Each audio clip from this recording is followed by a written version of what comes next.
ಅಸತ್ಯ ಮಾಡಿದ್ರೆ, ಮೂತ್ರ ವಿಸರ್ಜನೆ ಮಾಡಿದ್ರೆ ಹುಷಾರ್. ರಸ್ತೆ ಬದಿ ಎಲ್ಲೆಂದ್ರಲ್ಲಿ ಸಿಕ್ಕಲ್ಲಿ ಗಲೀಜು ಮಾಡ್ತೀರಾ.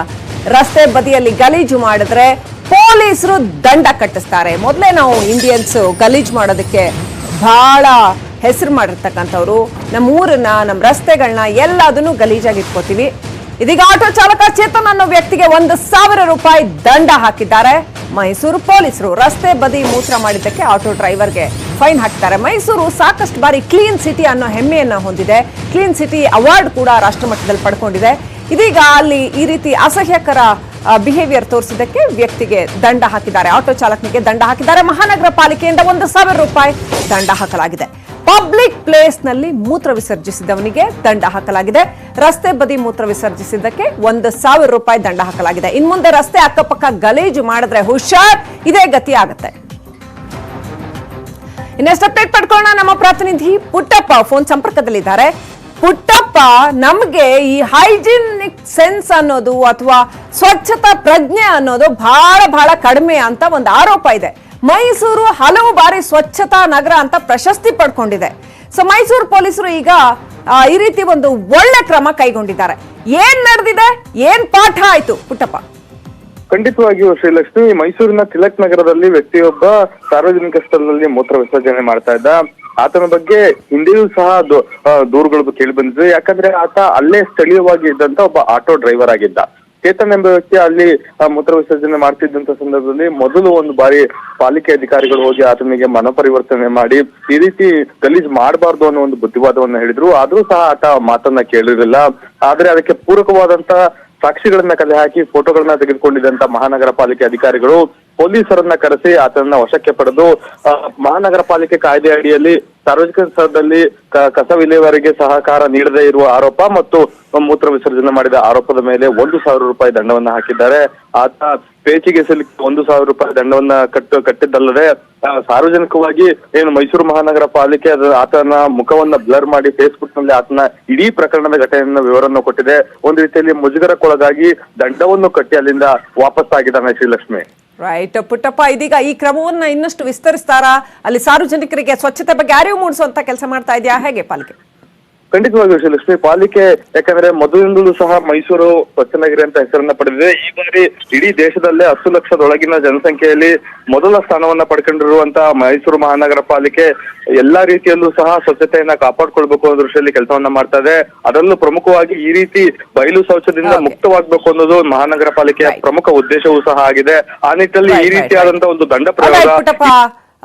Thanks for the details. ಹಾಗೇನೆ ಮೈಸೂರು ಪಾಲಿಕೆಯ ಆರೋಗ್ಯಾಧಿಕಾರಿ ನಾಗರಾಜ್ ಅವರು ನಮ್ಮ ಜೊತೆ ಫೋನ್ ಸಂಪರ್ಕದಲ್ಲಿದ್ದಾರೆ. ನಾಗರಾಜ್ ಅವರೇ, ಮೊದಲನೇದಾಗಿ ಅಭಿನಂದನೆಗಳು, ಒಳ್ಳೆ ಕೆಲಸ ಮಾಡ್ತಾ ಇದ್ದೀರಾ. ಈ ಕುರಿತಾಗಿ ಹೇಗೆ ಅರಿವನ್ನು ಮೂಡಿಸಬೇಕು ಅಂತ ಏನ್ ನಡೀತು ಸರ್? ಈ ಘಟನೆ ಏನ್ ನಡೀತು? ಧನ್ಯವಾದಗಳು. ಬಹುಶಃ ಮೈಸೂರು ಈಗಾಗಲೇ ದೇಶದಲ್ಲಿ ಸ್ವಚ್ಛ ನಗರ ಎಂಬ ಹೆಗ್ಗಳಿಕೆ ಪಡೆದುಕೊಂಡಿದೆ. ಕಳೆದ 5 ವರ್ಷ ಸ್ವಚ್ಛತಾ ಭಾರತ ಅಭಿಯಾನ ಸರ್ವೆಗಳಲ್ಲಿ ಏನ್ ನಡೆದಿದೆ, ಇಡೀ ದೇಶದಲ್ಲೇ ನಮ್ಮ ನಗರ ಪ್ರತಿ ಸ್ವಚ್ಛ ಸರ್ವೇಕ್ಷಣೆಯಲ್ಲಿ ಟಾಪ್ 10 ರ್ಯಾಂಕಿಂಗ್ ಅಲ್ಲಿ ಇದೆ. ಕಳೆದ ಬಾರಿ ನಾವು ಇಡೀ ದೇಶದಲ್ಲಿ 3ನೇ ಸ್ಥಾನವನ್ನು ಪಡೆದಿದ್ದೀವಿ. ಇದೆಲ್ಲ ಕೇವಲ ಒಂದು ದಿವಸದ್ದು ಅಥವಾ ಒಂದು ತಿಂಗಳಲ್ಲಿ ಏನೋ ನಾವು ಸ್ವಚ್ಛತೆ ಮಾಡಿ ಪಡುವಂತ ಒಂದು ಕಾರ್ಯ ಅಲ್ಲ. ಮೈಸೂರು ಮಹಾನಗರ ಪಾಲಿಕೆ ಸಾಕಷ್ಟು ಸ್ವಚ್ಛತೆ ಅರಿವು ಮೂಡಿಸುವಂತ ಕಾರ್ಯಕ್ರಮಗಳಾಗಿರ್ಬೋದು. ಈಗಾಗಲೇ ನಾವು ನಮ್ಮ ದೇಶದ ಪ್ರಧಾನಿಗಳಿಂದ ನಮ್ಮ ಮೈಸೂರು ಬಯಲು ಸ್ವಚ್ಛ ಮುಕ್ತ ನಗರ ಅಂತ ಪಡೆದಿದ್ದೀವಿ. ಅಂದ್ರೆ ಎಲ್ಲೂ ನಾವು ಓಪನ್ ಡೆಫಿಕೇಶನ್ ಆಗದೆ ಇರೋ ರೀತಿಯಲ್ಲಿ ಸಾರ್ವಜನಿಕರಿಗೆ ಅವಶ್ಯಕವಾಗಿರುವಂತ ಪಬ್ಲಿಕ್ ಟಾಯ್ಲೆಟ್ ಆಗಿರ್ಬೋದು, ಸ್ಲಮ್ಗಳಲ್ಲಿ ಸಮುದಾಯ ಶೌಚಾಲಯಗಳಾಗಿರ್ಬೋದು, ಅಥವಾ ಎಲ್ಲಾ ಇಡೀ ನಗರದಲ್ಲಿ ನಾವು ಸರ್ವೆ ಮಾಡಿ ಪ್ರತಿಯೊಂದು ಮನೆಗೂ ವೈಯಕ್ತಿಕ ಶೌಚಾಲಯಗಳು ಎಲ್ಲಿಲ್ವೋ ಅಂತದ್ನ 399 ವೈಯಕ್ತಿಕ ಶೌಚಾಲಯಗಳನ್ನ ಕಟ್ಟಿಸ್ಕೊಡೋ ನಿಟ್ಟಿನಲ್ಲಿ ಬಹಳಷ್ಟು ಪಾಲಿಕೆ ಸ್ವಚ್ಛ ಭಾರತ ಅಭಿಯಾನ ಅಥವಾ ಒಂದು ನಗರದ ಸ್ವಚ್ಛತೆಗೆ ಬೇಕಾಗಿರುವಂತಹ ಒಂದು ಸಿಟಿ ಸ್ಯಾನಿಟೇಷನ್ ಪ್ಲಾನ್ ಅನ್ನ ಮಾಡಿಕೊಂಡು ನಾವು ವ್ಯವಸ್ಥಿತವಾಗಿ ಕೆಲವೊಂದು ಕಾರ್ಯಕ್ರಮಗಳನ್ನ ಹಮ್ಮಿಕೊಂಡ್ ಬರ್ತಾ ಇದ್ವಿ. ಈ ನಿಟ್ಟಿನಲ್ಲಿ ಸ್ವಚ್ಛತೆ ಬಗ್ಗೆ ನಾವು ಬಹಳಷ್ಟು ಅವೇರ್ನೆಸ್ ಕಾರ್ಯಕ್ರಮಗಳು ಕೂಡ ಮಾಡ್ತಾ ಇರ್ತೀವಿ. ಮತ್ತೆ ಎಲ್ಲಿ ಬಯಲು ಶೌಚ ಸ್ವಲ್ಪ ಪ್ರಾಕ್ಟೀಸ್ ಆಗ್ತಾ ಇರುತ್ತೋ ಅಂತ ಕಡೆ ನಾವು ವಿಶೇಷವಾದ ಕಾರ್ಯಕ್ರಮಗಳನ್ನ ಹಾಕೊಂಡು ಅಲ್ಲಿ ಕಾರ್ಯಚಟುವಟಿಕೆಗಳನ್ನ ಅಥವಾ ಅರಿವು ಕಾರ್ಯಕ್ರಮಗಳನ್ನ ಮಾಡ್ತಾ ಇರ್ತೀವಿ. ಈ ಘಟನೆ ಏನಾಯ್ತು, ನಾವು ಒಂದು ಬ್ಲಾಕ್ ಸ್ಪಾಟ್ ಅಂತ ಏನು ಐಡೆಂಟಿಫೈ ಮಾಡಿರ್ತೀವಿ. ಒಂದು ವಾರ್ಡ್ ಅಲ್ಲಿ 1-2 ಬ್ಲಾಕ್ ಸ್ಪಾಟ್ ಇರುತ್ತೆ. ಎಲ್ಲೋ ಕಮರ್ಷಿಯಲ್ ಏರಿಯಾ ಇರುತ್ತೆ, ಸಾಕಷ್ಟು ಜನಗಳು ಬಂದು ಹೋಗ್ತಾ ಇರ್ತಾರೆ, ಮಾರ್ಕೆಟ್ಗಳಿರುತ್ತೆ. ಅಲ್ಲಿ ಪಬ್ಲಿಕ್ ಟಾಯ್ಲೆಟ್ ಇದ್ದು ಕೂಡ ಸಾರ್ವಜನಿಕರು ಯಾರು ಈ ತರ ಓಪನ್ ಯೂರಿನೇಷನ್ ಮಾಡ್ತಿದ್ದಾರೆ. ಸರಿಯಾಗಿ ಕ್ರಮ ಕೈಗೊಂಡಿದ್ದಾರೆ ನಾಗರಾಜ್ ಅವರೇ, ಧನ್ಯವಾದಗಳು ನ್ಯೂಸ್ 18 ನೊಂದಿಗೆ ಮಾತನಾಡಿದ್ದೀರಿ. ಅಂದು ಆಷಾಢ, ಈಗ ಕಾದಿದೆ ಧನುರ್ಮಾಸ. ಆಷಾಢದಲ್ಲಿ ಶಾಸಕ ಸ್ಥಾನಕ್ಕೆ ರಾಜೀನಾಮೆ, ಧನುರ್ಮಾಸದಲ್ಲಿ ಸಚಿವರಾಗಿ ಪ್ರಮಾಣ ವಚನ.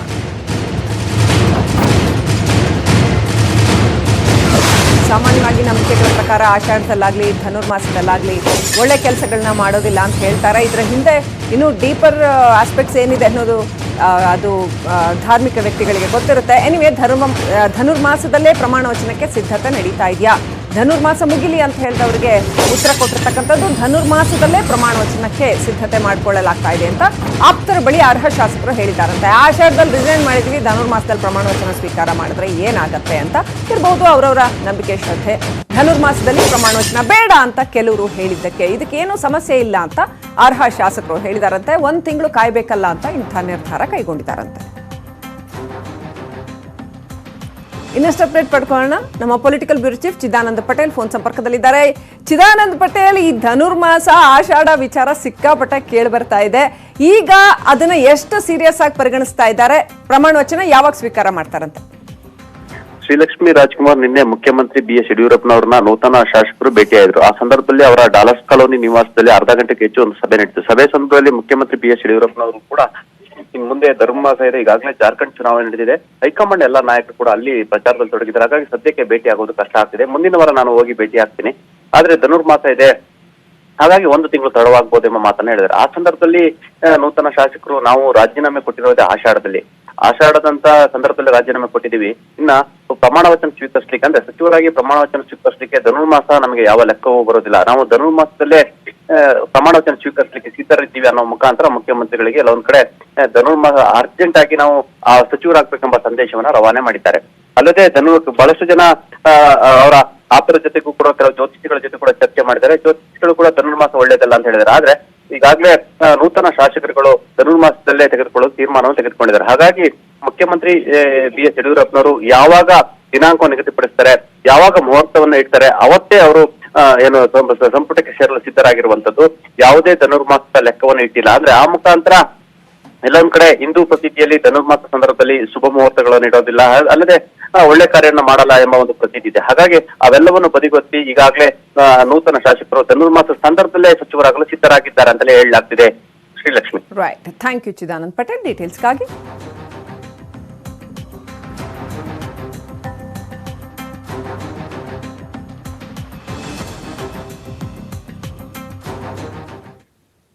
ಮಹಿಳೆಯರೇ ಹುಷಾರ್, ಇದು ಭೀಕರ ಭೀಭತ್ಸ ಭಯಾನಕ ದೃಶ್ಯ. ಮಟ್ಟ ಮಧ್ಯಾಹ್ನವೇ ಈ ರೀತಿ ಕೃತ್ಯ. News 18 exclusive story, ಕಿರಾತಕರು.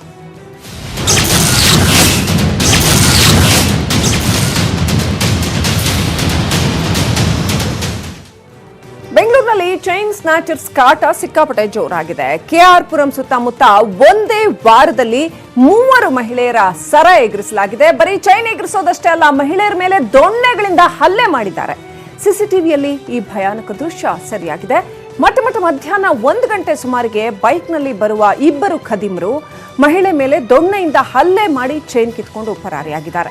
ಮತ್ತೊಂದು ಪ್ರಕರಣದಲ್ಲಿ 2 ಮಕ್ಕಳನ್ನ ಕರ್ಕೊಂಡು ಬರ್ತಾ ಇದ್ದಂತಹ ಅಜ್ಜಿ ಮೇಲೆ ಹಲ್ಲೆ ಮಾಡಿ ಚಿನ್ನದ ಸರ ಕಿತ್ಕೊಂಡು ಎಸ್ಕೇಪ್ ಆಗಿದ್ದಾರೆ. ಈ 2 ಪ್ರಕರಣಗಳ ಸಿಸಿಟಿವಿಯನ್ನ ಅವಲೋಕಿಸಿದಾಗ 2 ಪ್ರಕರಣಗಳಲ್ಲಿ ಕಾಣಿಸೋ ಖದೀಮರು ಒಂದೇ ಗ್ಯಾಂಗ್ ರೀತಿ ಇದೆ. ಈ ಕೃತ್ಯಕ್ಕೆ ಬೌನ್ಸ್ ಬೈಕ್ಗಳನ್ನ ಬಳಸಿದ್ದಾರೆ.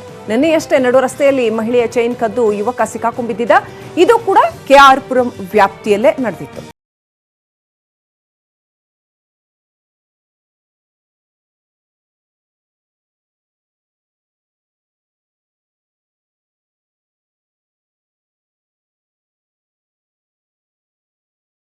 ನಿಮ್ಗೆ ಯಾರು ಬಂದಿಲ್ಲ? 11:15 ಟೈಮ್ನಲ್ಲಿ 11 ಕಾಲಿನಲ್ಲಿ ಮಕ್ಕಳು ಹೊರಗಡೆ ಹೋಗ್ಬೇಕಂತ ಹಠ ಮಾಡಿದ್ರು. ನಾನು ಮೇನ್ ರೋಡಿಂದ ನಮ್ಮ ಮನೆ ಎದುರಿನಿಂದ ದೇವಸ್ಥಾನದ ಹತ್ರ ಹೋಗಿ ಅಲ್ಲಿ ಹಿಂದಿಂದ ರಸ್ತೆಯಲ್ಲಿ ಈ ಮೇಲೆ ರಸ್ತೆಗೆ ಬಂದೆ. ಆ ಮಕ್ಕಳು ಹಠ ಮಾಡಿದ್ರು ಇಲ್ಲಿ ಹೋಗಬೇಕು ಅಂತೇಳಿ. ಅಲ್ಲಿಂದ ಹಾಗೆ ಕರ್ಕೊಂಡು ಹೋದೆ. ರಸ್ತೆಯಲ್ಲಿ ಸೀದಾ ಹೋಗ್ತಾ ಇದ್ದೆ. ನಾನು ಹೋಗಿ ಅಲ್ಲಿ ಈ ಗಾರ್ಬೇಜಿನವರು ಆ ಮಕ್ಕಳಿಗೆ ತುಂಬ ಪರಿಚಯ, ಅವ್ರು ಬಂದೆಲ್ಲ ಮಾತಾಡಿಸ್ತಾರೆ. ಅವರನ್ನು ನೋಡಿದ ಕೂಡಲೇ ಅಲ್ಲಿಗೆ ಹೋಗಬೇಕು ಅಂತ ಹೇಳಿದರು. ಅವ್ರ ಹತ್ರ ಮಾತಾಡಿದೆ. ಅವರ ಮತ್ತೆ ಮುಂದೆ ಹೋಗ್ಲಿಕ್ಕೆ ಅವ್ರು ಬಿಡಲಿಲ್ಲ, ಮಕ್ಕಳಿಗೆ ಜೋರು ಮಾಡಿದರು, ಹೋಗಿ ವಾಪಸ್ ಹೋಗಿ, ಇಲ್ಲಿ ನಾನು ಕರ್ಕೊಂಡು ಹೋಗ್ತೇನೆ ಅಂತ. ಆಮೇಲೆ ಸುಮ್ಮನೆ ಬಂದರು ನನ್ನ ಜೊತೆಲಿ. ನಾನು ಬಂದು ಇಲ್ಲಿ ಟರ್ನ್ ಆಗಿ ಅಲ್ಲಿ ಅಷ್ಟು ದೂರ ಹೋಗುವಾಗ ಅವರು ಈಚೆಯಿಂದ ಪಾಸ್ ಆಗಿದ್ದಾರೆ. ನಾನು ಈಚೆ ಟರ್ನ್ ಆಗುವಾಗ ನಾನು ಅವರನ್ನು ನೋಡಿದ್ದೇನೆ. ಅವ್ರು ಆಚೆ ಹೋಗಿದ್ದಾರೆ. ಅಂದರೆ ಯಾರು ಏನು ಅಂತ ಗೊತ್ತಿಲ್ಲ, ಯಾರೋ ರಸ್ತೆಯಲ್ಲಿ ಹೋಗುವರು. ನಾನು ಈಚೆ ಪಾಸ್ ಆದೆ. ಆ ಮನೆ ಎದುರು ಹೋಗುವಾಗ ಅಲ್ಲಿ 3 ದನಗಳು ಮಲ್ಕೊಂಡಿದ್ದಾವೆ. ಆ ದನ ನೋಡಿದ್ರು ಕೂಡ ಅಂಬಾ ಅಂತ ಮಕ್ಕಳು ಹೇಳಿದರು. ಅಲ್ಲಿ ನಾನು ಆ ಮಕ್ಕಳನ್ನ ದನ ತೋರಿಸ್ಬೇಕಂತ ಸ್ವಲ್ಪ ಸ್ಲೋ ಆಗಿ ನಿಂತ್ಕೊಳ್ಳುವ ಅನ್ನುವ ಲೆಕ್ಕದಲ್ಲಿ ಹೋದೆ. ಅಷ್ಟೊತ್ತಿಂದ ಹಿಂದೆ ಹೊಡೆದ್ರು. ನನಗೆ ಒಂದು 10 ಸೆಕೆಂಡ್ ಹೊತ್ತು ನನಗೇನು ಗೊತ್ತಾಗಲಿಲ್ಲ. ನಾನು ಬಿದ್ದೆ. ಬೀಳುವಾಗ ಅವರು ಸರವನ್ನು ಕಿತ್ಕೊಂಡ್ರೋ. ಕೆಆರ್ಪುರಂ ವ್ಯಾಪ್ತಿನಲ್ಲಿ ಸಿಕ್ಕಾಪಟ್ಟೆ ಚೈನ್ ಸ್ನ್ಯಾಚಿಂಗ್ ಆಗ್ತಾ ಇದೆ. ಬೆಂಗಳೂರಿನ ಕೆಆರ್ಪುರಂ ವ್ಯಾಪ್ತಿನಲ್ಲಿ ಸುಮಾರು ಇನ್ಸಿಡೆಂಟ್ ಆದವು. ಕಳೆದ ಒಂದು ವಾರದಲ್ಲೇ 3-4 ಪ್ರಕರಣಗಳು ನಡೆದಿರ್ತಕ್ಕಂಥದ್ದು, ಒಂದೇ ರೀತಿ ನಡೆದಿರ್ತಕ್ಕಂಥದ್ದು. ಬೌನ್ಸ್ ಬೈಕಲ್ಲಿ ಬರ್ತಾರೆ ನೋಡಿ, ಮಹಿಳೆಯರ ಚೈನ್ ಯಾವ ರೀತಿನಲ್ಲಿ ಮಹಿಳೆಯರಿಗೆ ಹರ್ಟ್ ಮಾಡಿ, ಅವ್ರ ಮೇಲೆ ಹಲ್ಲೆ ಮಾಡಿ, ಗಾಯ ಮಾಡಿ ಚೈನ್ ಕಿತ್ಕೊಂಡು ಪರಾರಿ ಆಗ್ತಾರೆ. ಮೊದಲನೇ ಪ್ರಕರಣನೂ ಕೂಡ ಅದೇ ರೀತಿ, ಎರಡನೇ ಪ್ರಕರಣನೂ ಕೂಡ ಮಹಿಳೆಯೊಬ್ಬರ ಮೇಲೆ ಹಲ್ಲೆ ಮಾಡ್ತಾರೆ, ಆಮೇಲೆ ಚೈನ್ ಕಿತ್ಕೊಂಡು ಹೋಗ್ತಾರೆ. ಆ 3 ಪ್ರಕರಣಗಳು ಸಿಸಿಟಿವಿಯಲ್ಲಿ ದಾಖಲಾಗಿದೆ. ಈ ರೀತಿ ಬೌನ್ಸ್ ಬೈಕ್ಗಳಲ್ಲಿ ಬಂದು ಸರಗಳ್ಳತನ ಮಾಡುವಂತ ಆರೋಪಿಗಳನ್ನ ಕೂಡಲೇ ಬಂಧನ ಮಾಡ್ತೀವಿ ಅಂತ ನಗರ ಪೊಲೀಸ್ ಆಯುಕ್ತ ಭಾಸ್ಕರ್ ರಾವ್ ಹೇಳಿಕೆ ಕೊಟ್ಟಿದ್ದಾರೆ. ಆಯುಕ್ತರ ಗಮನಕ್ಕೆ ಬಂದಿದೆ, ಬೌನ್ಸ್ ಬೈಕ್ ಬಳಸಿರೋದ್ರಿಂದ ತಪ್ಪಿಸಿಕೊಳ್ಳಕ್ಕಾಗಲ್ಲ, ಕೂಡಲೇ ಆರೋಪಿಗಳ ಬಂಧನಕ್ಕೆ ಕ್ರಮ ಕೈಗೊಳ್ತೀವಿ ಅಂತ ನಗರ ಪೊಲೀಸ್ ಆಯುಕ್ತ ಭಾಸ್ಕರ್ ರಾವ್ ಹೇಳಿಕೆ ಕೊಟ್ಟಿದ್ದಾರೆ.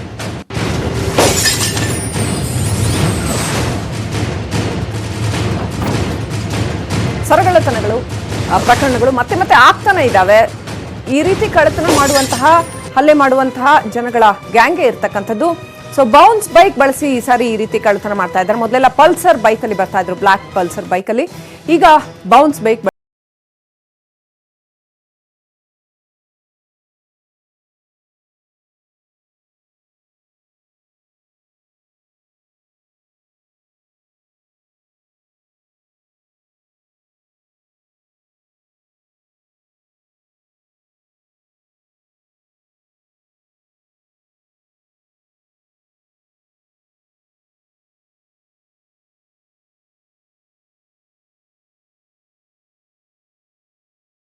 ಸುದ್ದಿ ನೋಡೋಣ ಚಿಕ್ಕ ಬ್ರೇಕ್ನ ನಂತರ. Welcome back.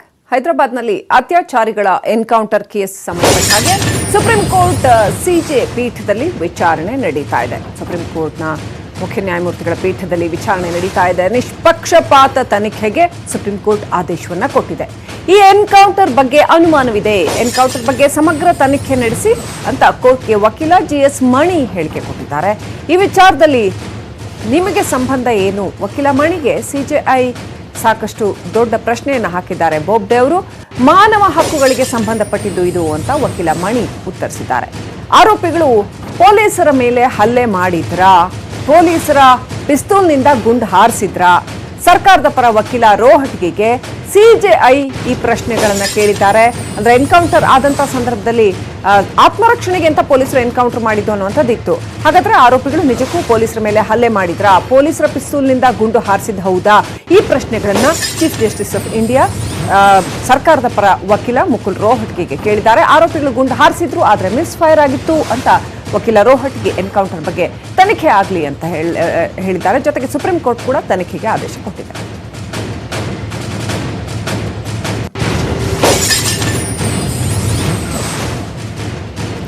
ಹೈದರಾಬಾದ್ನಲ್ಲಿ ಇತ್ತೀಚೆಗೆ ನಡೆದಿರ್ತಕ್ಕಂಥ ಅತ್ಯಾಚಾರ ಆರೋಪಿಗಳ ಎನ್ಕೌಂಟರ್ ಪ್ರಕರಣದ ಕುರಿತಾಗಿ ಸುಪ್ರೀಂ ಕೋರ್ಟ್ನ ಮುಖ್ಯ ನ್ಯಾಯಮೂರ್ತಿಗಳ ಪೀಠದಲ್ಲಿ ವಿಚಾರಣೆ ನಡೀತಾ ಇದೆ. ಈ ಎನ್ಕೌಂಟರ್ ಸಾಕಷ್ಟು ವಿವಾದಕ್ಕೆ ಕಾರಣವಾಗಿತ್ತು. ಆದರೆ ಎನ್ಕೌಂಟರ್ ಪರವಾಗಿ ದೇಶಾದ್ಯಂತ ಸಾಕಷ್ಟು ಆಕ್ರೋಶ ವ್ಯಕ್ತವಾಗಿತ್ತು. ಅತ್ಯಾಚಾರ ಆರೋಪಿಗಳಿಗೆ ನ್ಯಾಯದಾನ ವ್ಯವಸ್ಥೆಯಲ್ಲಿ ಶಿಕ್ಷೆ ಆಗುವಂಥದ್ದು ಬಹಳ ವಿಳಂಬ ಆಗುತ್ತೆ ಎನ್ನುವಂಥ ಆಕ್ರೋಶ ವ್ಯಕ್ತವಾಗಿತ್ತು. ಬೆಂಗಳೂರಿನ ಪ್ರತಿಷ್ಠಿತ ಕ್ಲಬ್ ಇನ್ಮುಂದೆ ಸರ್ಕಾರದ ಸ್ವತ್ತು. ಖಾಸಗಿ ಆಡಳಿತ ಹಿಡಿತದಿಂದ ಬೌರಿಂಗ್ ಕ್ಲಬ್ ಮುಕ್ತವಾಗಿದೆ. ನಿರಂತರ ಎಡವಟ್ಟುಗಳಿಗೆ ಈ ಭಾರಿ ದಂಡವನ್ನ ತೆರಬೇಕಾಗಿದೆ ಬೌರಿಂಗ್ ಕ್ಲಬ್. ಖಾಸಗಿ ಆಡಳಿತದಲ್ಲಿತ್ತು ಇಷ್ಟು ದಿವಸ ಬೌರಿಂಗ್ ಕ್ಲಬ್. ಬೌರಿಂಗ್ ಕ್ಲಬ್ ಪ್ರತಿಷ್ಠಿತ ಕ್ಲಬ್ ಅಷ್ಟೇ ಅಲ್ಲ, ಪಾರಂಪರಿಕ ತಾಣ ಕೂಡ ಹೌದು. ಸಾಕಷ್ಟು ಹಳೆಯದಾದಂತಹ ಒಂದು ಇತಿಹಾಸ ಇದೆ. ಅದಕ್ಕೆ ಸಂರಕ್ಷಣೆಯ ಜವಾಬ್ದಾರಿಯ ಅನ್ವಯ ಕ್ಲಬ್ನ ಪ್ರದೇಶವನ್ನು ಮಂಜೂರು ಮಾಡಲಾಗಿದೆ. ಅದನ್ನ XYZ ವಲಯಗಳಾಗಿ ವಿಭಜಿಸಲಾಗಿತ್ತು. 9.8 ಎಕರೆ ಪ್ರದೇಶದಲ್ಲಿ ಈ ಕ್ಲಬ್ ಇರ್ತಕ್ಕಂಥದ್ದು. XY ವಲಯದಲ್ಲಿ ನಿರ್ಮಾಣಕ್ಕೆ ಅವಕಾಶವನ್ನು ನೀಡಲಾಗಿತ್ತು, ಕನ್ಸ್ಟ್ರಕ್ಷನ್ ಮಾಡಬಹುದು ಅಂತ ಹೇಳಲಾಗಿತ್ತು. Z ವಲಯದಲ್ಲಿ ಯಾವುದೇ ರೀತಿಯ ಕನ್ಸ್ಟ್ರಕ್ಷನ್ಗೆ ಮಾಡಬಾರ್ದು ಅಂತ ನಿರ್ಬಂಧ ವಿಧಿಸಲಾಗಿತ್ತು. ಇದೇ ಕಂಡೀಷನ್ ಮೇಲೆನೆ ಕ್ಲಬ್ಗೆ ಜಾಗವನ್ನು ನೀಡಲಾಗಿತ್ತು. ಆದರೆ ನಿಯಮಗಳನ್ನು ಉಲ್ಲಂಘಿಸಿ Z ವಲಯದಲ್ಲೂ ಕೂಡ ಕಾಮಗಾರಿ ಮಾಡಲಾಗಿದೆ. ಕೋಟ್ಯಂತರ ರೂಪಾಯಿ ವೆಚ್ಚದಲ್ಲಿ ಅಲ್ಲಿ ಅಭಿವೃದ್ಧಿ ಹೆಸರಲ್ಲಿ ಕಾಮಗಾರಿ ನಡೀತಾ ಇದೆ. 16 ಬಾರಿ ನೋಟಿಸ್ ನೀಡಿದ್ರೂ ಕೂಡ ಆಡಳಿತ ಮಂಡಳಿ ಡೋಂಟ್ ಕೇರ್ ಅಂದಿದೆ. ಆಡಳಿತ ಮಂಡಳಿಯ ವಿರುದ್ಧ ಸರ್ಕಾರ ಕೆಂಡಾಮಂಡಲವಾಗಿದೆ. ಕರಾರಿನ ಅಂಶಗಳ ಅನ್ವಯ ಕ್ಲಬ್ ವಾಪಸ್ ಮಾಡಿ ಅಂತ ಸೂಚನೆ ಕೊಟ್ಟಿದೆ. ನ್ಯೂಸ್ 18ಗೆ ಸರ್ಕಾರದ ಈ ಆದೇಶ ಪ್ರತಿ ಲಭ್ಯವಾಗಿದೆ. ನೋಡಬಹುದು ನೀವು ಆನ್ ಸ್ಕ್ರೀನ್ ಅಲ್ಲಿ.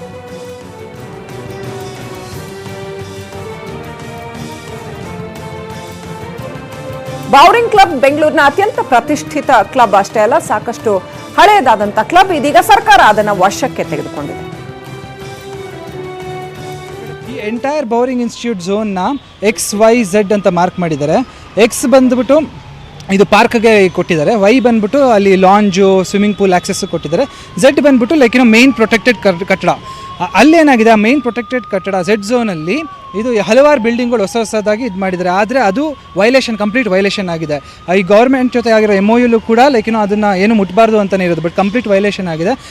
ಈ BBMP ಅವರಾಗಲಿ ಸ್ಟೇಟ್ ಗೌರ್ಮೆಂಟ್ ಅವರಾಗಲಿ ಏನು ಮಾಡ್ತಾಯಿದ್ರು ಅನ್ನೋದು ಗೊತ್ತಿಲ್ಲ. ಬಟ್ ನನ್ನ ತಿಳಿದಂಗೆ ಪ್ರಕಾರ ಇದೆಲ್ಲ ಒಳಗಡೆನೆ ಪಿತೂರಿ ಇರುತ್ತೆ. ಕಾರಣ ಏನಕ್ಕೆ ಅಂತಂದರೆ ಎಲ್ಲ ಮೆಂಬರ್ಸ್ ಎಲ್ಲ 5,000 ಮೆಂಬರ್ಗಳಿದ್ದಾರೆ ಬೋರಿಂಗ್ ಇನ್ಸ್ಟಿಟ್ಯೂಟಲ್ಲಿ, ಎಲ್ಲ ಹೈ ಪ್ರೊಫೈಲ್ ವ್ಯಕ್ತಿಗಳೇ. ಬರೀ ನೋಟಿಸ್ ಕೊಡ್ತಾರೆ, ಆಮೇಲೆ ಒಳ್ಳೊಳಗಡೆ ಏನಾದರೂ ಇದು ಒಪ್ಪಂದಗಳು ಮಾಡ್ಕೊಂಡ್ಬಿಟ್ಟು ಕೊನೆಗೆ ಅದನ್ನು ತಿರ್ಗಾ ವಾಪಸ್ ಬೋರಿಂಗ್ ಇನ್ಸ್ಟಿಟ್ಯೂಟ್ ಸುಪರ್ದಿಗೆ ಕೊಡ್ತಾರೆ ಅನ್ನೋದು. ನೀವೇ ನೋಡಿದರೆ ಎಷ್ಟು ಕೇಸ್ಗಳಲ್ಲಿ ಇನ್ನೂ ಪೆಂಡಿಂಗೇ ಇರುತ್ತೆ, ಇಲ್ಲಾಂದರೆ ಒಳಗಡೆ ಮುಚ್ಚಾಕ್ಬಿಡ್ತಾರೆ. ಸೊ ಹಂಗಾಗಿ ಇದು ಅಟ್ಲೀಸ್ಟ್ ಇದು ಪಬ್ಲಿಕ್ ಜಾಗ, ಸ್ಟೇಟ್ ಪ್ರೊಟೆಕ್ಟೆಡ್ ಮಾನ್ಯುಮೆಂಟು, 125 ವರ್ಷಗಳ ಹಳೆ ಕಟ್ಟಡ, ನಮ್ಮ ಕರ್ನಾಟಕಕ್ಕೆ ಒಂದು ಹೆಮ್ಮೆ ಪಡುವಂಥ ಇದು ಜಾಗಗಳದು. ಸೊ ಅದು ಅಟ್ಲೀಸ್ಟ್ ಸ್ಟೇಟ್ ಗೌರ್ಮೆಂಟ್ ತೊಗೊಂಡು ಈ ಎಲೈಟ್ ಕ್ಲಬ್ಗಳಿಗಿಂತ ಯಾವುದಾದ್ರು ಒಂದು ಫ್ರೀ ಹಾಸ್ಪಿಟಲ್ ಬಡವರಿಗೆ, ಇಲ್ಲಾಂದರೆ ಏನೋ ಫ್ರೀ ಎಜುಕೇಷನ್ ಸೆಂಟರ್ ಏನಾದರೂ ಮಾಡ್ತು ಅಂತಂದರೆ ಹೆಲ್ಪ್ ಆಗುತ್ತೆ. ಎಲ್ಲೋ ಒಂದು ಕಡೆ ನಮ್ಮ ಅಧಿಕಾರಿಗಳು ನಿರ್ಲಕ್ಷ್ಯ ಅನಿಸುತ್ತೆ. ಬಹುಶಃ ಅವರು ಕಣ್ಣು ಮುಚ್ಕೊಂಡು ಹೋಗ್ತಾ ಇದ್ದಾರೋ, ಕಂಡಂಗೆ ಇರ್ತಾರೋ ಗೊತ್ತಾಗ್ತಾ ಇಲ್ಲ. ಈಗ ಏನು ಝೆಡ್ ಝೋನಲ್ಲಿ ಅಕ್ರಮವಾಗಿ ಕಟ್ಟಡ ಕಟ್ತಾ ಇರೋದು ಕಂಡು ಬಂದಿದೆ. ನಮ್ಮ ಅಧಿಕಾರಿಗಳು ವಿಶೇಷವಾಗಿ ಜಂಟಿ ಆಯುಕ್ತರು ಮತ್ತು ಮಹಾಪೌರರು ನಾನು ಹೇಳಿದೆ ಏನಂದರೆ ಇದನ್ನು ಕೂಡಲೇ ನಿಲ್ಲಿಸಬೇಕು, ಮತ್ತು ಏನು ಆದೇಶ ಸದನ ಕಮಿಟಿದಾಗಿದೆ, ನಾವೇನು ಬೋರಿಂಗ್ ಕ್ಲಬ್ನ ನಾವು ವಾಪಸ್ ಪಡಿಸ್ಕೊಬೇಕಂತ ಏನು ಒಂದು ಉದ್ದೇಶ ಇದೆ, ಅದರಲ್ಲಿ ನಾವು ಕೆಲಸ ಮಾಡಬೇಕು, ಮತ್ತು ಇಮಿಡಿಯೇಟಾಗಿ ಅದು ಅಕ್ರಮ ಕೆಲಸ ನಡೀತಾ ಇರೋದು ನಿಲ್ಲಿಸ್ಬೇಕಂತ ನಾನು ಹೇಳ್ತೇನೆ. ಬಹುಶಃ ಈಗ ಇವಾಗಿರ್ತಕ್ಕಂಥ ಆಡಳಿತ ವಿಫಲ ಅಂತ ಹೇಳೋಕ್ಕೆ ಇಷ್ಟಪಡ್ತೇನೆ. ಅಲ್ಲಿರ್ತಕ್ಕಂಥ ಸಂಬಂಧಪಟ್ಟ AWಗಳು ಮತ್ತು ಜಾಯಿಂಟ್ ಕಮಿಷನರ್ ಅವರು ಕಣ್ಮುಚ್ಕೊಂಡು ಇದ್ದಾರೆ, ಗೊತ್ತಿಲ್ತರ ಇದ್ದಾರೆ. ಯಾವ ಥರ ಅವ್ರು ಶಾಮೀಲಾಗಿದ್ದಾರೆ ಅಂತ ನನಗೆ ಎಲ್ಲ ಒಂದು ಕಡೆ ಡೌಟ್ ಬರ್ತದೆ. ಇನ್ನಷ್ಟು ಅಪ್ಡೇಟ್ ಪಡ್ಕೊಳ್ಳೋಣ. ನಮ್ಮ ಪ್ರತಿನಿಧಿ ಥಾಮಸ್ ಫೋನ್ ಸಂಪರ್ಕದಲ್ಲಿದ್ದಾರೆ. ಥಾಮಸ್, ಬೌರಿಂಗ್ ಕ್ಲಬ್ನ ಇದೀಗ ಸರ್ಕಾರ ವಶಕ್ಕೆ ಪಡ್ಕೊಂಡಿದೆ, ಆದರೆ ಝೆಡ್ ಝೋನಲ್ಲೂ ಕೂಡ ಕನ್ಸ್ಟ್ರಕ್ಷನ್ಸ್ ಆಗ್ತಾ ಇದೆ ಅಂತ. ಏನಿದೆ ಪರಿಸ್ಥಿತಿ ಈಗ ಸದ್ಯ?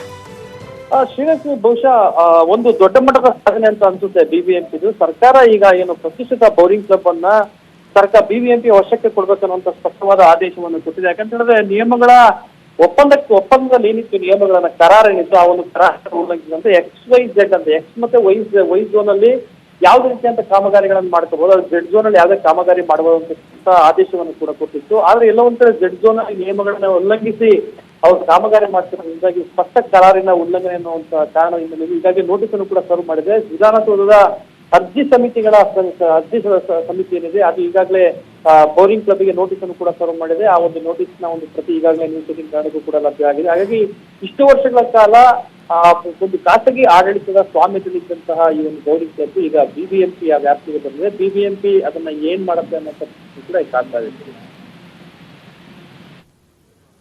ಥ್ಯಾಂಕ್ ಯು ಥಾಮಸ್ ಡೀಟೇಲ್ಸ್ಗಾಗಿ. ಇನ್ನು ಮಠಕ್ಕೆ ಯಡಿಯೂರಪ್ಪ ಆಗಮಿಸಿದ್ರು. ಚುನಾವಣೆಗಳ ನಂತರದಲ್ಲಿ ಆದಿಚುಂಚನಗಿರಿ ಮಠಕ್ಕೆ ಭೇಟಿ ಕೊಟ್ಟಿದ್ರು. ಇಲ್ಲಿ ಸಿಎಂಗೆ ಸನ್ಮಾನಿಸಿ ಜೆಡಿಎಸ್ ಶಾಸಕ ಸುರೇಶ್ ಗೌಡ ಕಾಲಿಗೆ ಬಿದ್ದಿದ್ದು ಭಾರೀ ಕುತೂಹಲವನ್ನ ಮೂಡಿಸಿದೆ.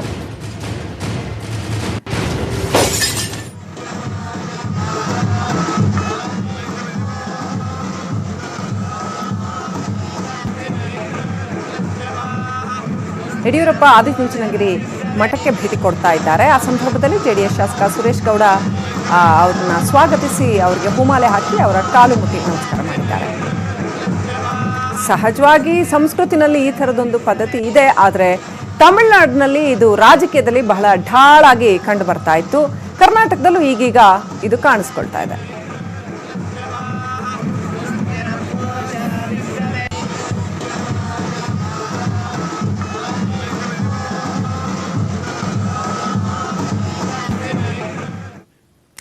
ಇದು ಈವರೆಗಿನ ಅಪ್ಡೇಟ್. ಈಗ ಮಾಸ್ ಹವಾ ಪ್ರೋಗ್ರಾಮ್ ಟೈಮ್. ನೋಡ್ತಾ ಇರಿ ನ್ಯೂಸ್ 18 ಕನ್ನಡ. ಜಾಲ ನಮ್ಮದು, ಬಲ ನಿಮ್ಮದು.